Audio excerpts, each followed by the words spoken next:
But the Mavs trade for JJ Redick. Yeah, they sent Wes Iwundu and James Johnson and a second-round pick to the Pelicans for the shooter. We want to thank Tim McMahon for joining us back there at 240, helped us talk about the NBA trade deadline. And, it's not one that's going to drastically change who you are or what you do, but he's a good player, one of the best three-point shooters.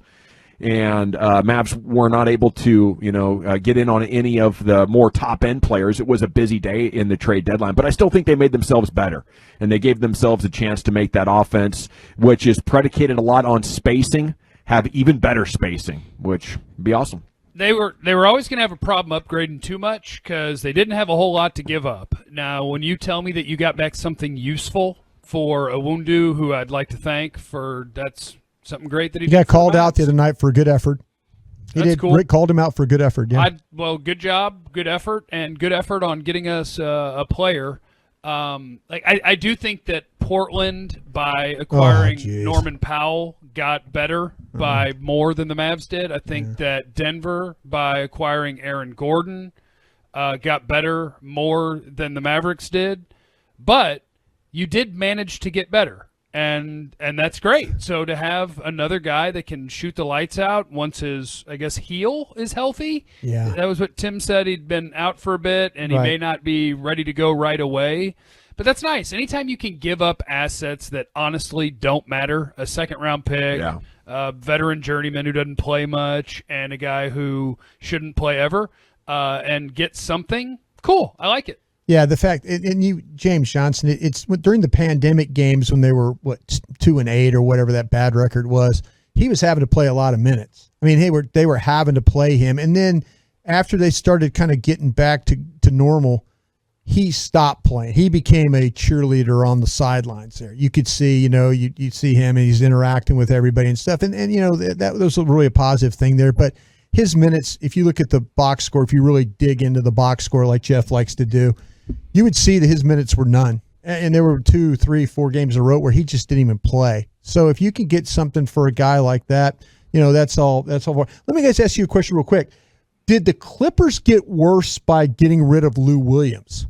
I mean, I wondered about that. Because you got Rondo going the other way. And I kind of was thinking like, oh, wow, okay, and Lou Williams is not, against the Mavs. Am I wrong about that?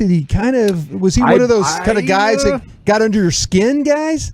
I haven't been watching Lou Williams closely, but in my mind, he's still a good player. Did he fall off a cliff and become unproductive? Because if he's still productive, I would say that sounds like a chemistry situation. I do too. I was thinking because I always remember that the Clippers get under your skin the way they play. Well, they will. He's still scoring. Yeah, Rondo will get under your skin. Yeah, but in Rondo in the playoffs, right? Is that kind of what we always talk about, playoff Rondo? Playoff Rondo. Yeah. They get more of a steadying hand. They get better defensively a little bit. But, Lou Williams is a throw me the ball and watch me work kind of scorer. Right. And I just don't know if that was jiving with what everybody else had going on. We remember last year the Paul George situation got weird with Montrezl Harrell, and there were big showdowns in the locker room. I think that's team drama, Okay. And maybe Lou Williams for Rondo is a little bit of a loss in the ability department, but maybe they think it's going to help their chemistry significantly. Yeah, I was kind of thinking that was a loss and looking at it as a positive for the Mavs if they're trying to get somewhere. If they're trying to get somewhere. Yeah. Mavs fans hearing that you traded to get your chemistry better and the guy you got back is Rondo. Yeah. Mavs fans are going to scratch their head at that. But, hey, everywhere else he's been, he helps teams.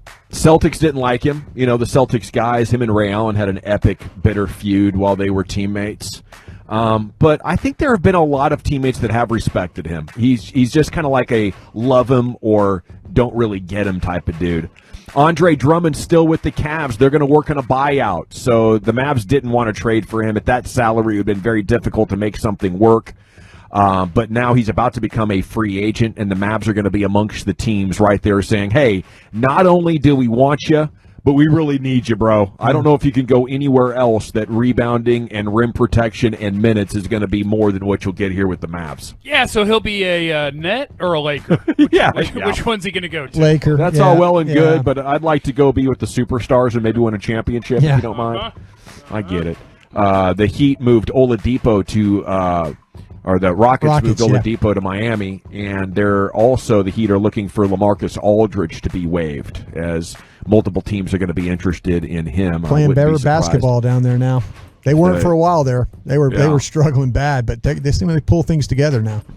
Okay, if I'm Donnie and Mark, my new favorite team to call is the Chicago Bulls, because the Magic traded Nikola Vucevic, Al-Farouq Amino to the Bulls for Wendell Carter Jr., Otto Porter, and draft picks.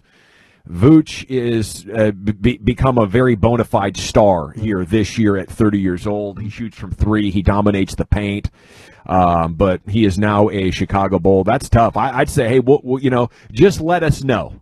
If at any point in the next calendar year you'd rather have Porzingis and a 2025 pick, oh, hell, we can make something happen for you. That's unprotected for Vooch. So we just need that. We just need this latest attempt for the Chicago Bulls to go about as good as their latest ones have, and about as good as it was for the Orlando Magic. As soon as they're ready to blow that roster up, I'm there. You got to know, man. You can have Porzingis. I think you're barking up the right tree there, because if you can have a double itch situation, it's always something that you do want. You desire that at all times. You just tell the opposition, itch, please, at that point. Mm-hmm. Aaron Gordon sent to Denver for R.J. Hampton, Gary Harris Jr., and a pick. So they are going to be a little bit tougher, You looked at Murray, you looked at Porter, you looked at Jokic and Millsap, and they're like, okay, they got a nice team, but where's their big, strong, athletic wing who can defend and get in transition and finish over the top? And now they have him, And I like Porter. He's just a little bit more finesse. He's a good scorer, but Aaron Gordon's really going to add an athletic component to their lineup on both ends of the court. Good defensive player, pretty good passer, protect the rim as well. So that's a good get for Denver.